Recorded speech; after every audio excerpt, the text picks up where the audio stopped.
Welcome to the Organizational Alignment module. So let me tell you my favorite organizational alignment story. This was my aha moment. I was in Toronto years ago, and I was listening to a keynote speaker that was telling a story about running mystery shop programs for banks. And the last thing the mystery shopper would do before opening a bank account at a certain bank was they would ask one simple and final question.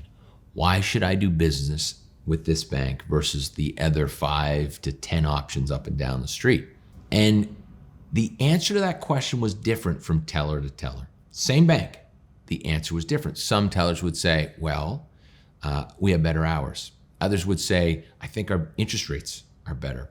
Others would say, we have the best customer service. So not only was the answer different from teller to teller, there was a significantly different message from the C-level, the message that the company was pushing out across the country through branding and marketing campaigns.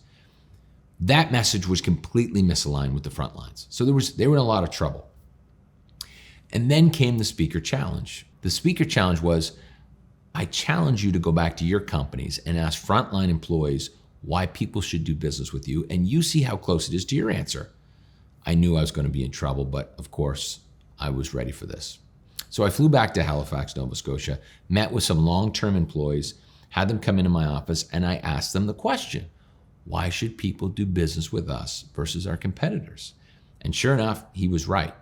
That message was completely misaligned. I don't even remember what they said, but I do remember that it had nothing to do, it was not even close to the message that I was, giving my blood, sweat, and tears and flying across the country and pounding on boardroom tables, convincing people of why they should do business with us. Those messages were completely misaligned. So of course, as a curious entrepreneur, I asked more questions.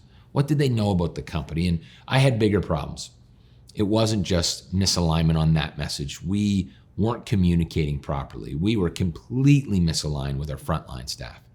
And so I knew at this point I had some serious work to do. This was only going to get harder as my company grew.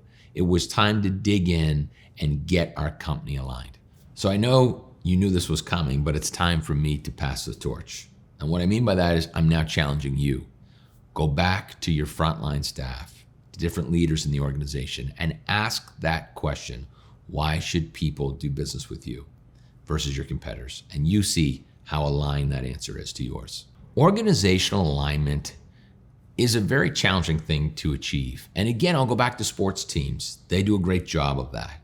So from my perspective, what that means is that everyone in the company, for the most part, is beating to the same drum. They know what the purpose is. They know what the values of the culture are. They know what the goals of the quarter of the year are. And they're working together to achieve those things. Everyone is on the same page. This is very challenging to achieve in organizations. But from my experience, this is the biggest opportunity for results. So now let's go through what you're going to learn in this module. We're going to learn about company alignment and individual alignment, language and a process to create language that will align your organization. We're going to talk about how to recalibrate your team and get everyone realigned. And then we're going to discuss how to run a strategic meeting, a quarterly or year planning session. We'll also discuss themes and gamification as a tool to get your company aligned, as well as ways to test if your strategies are working.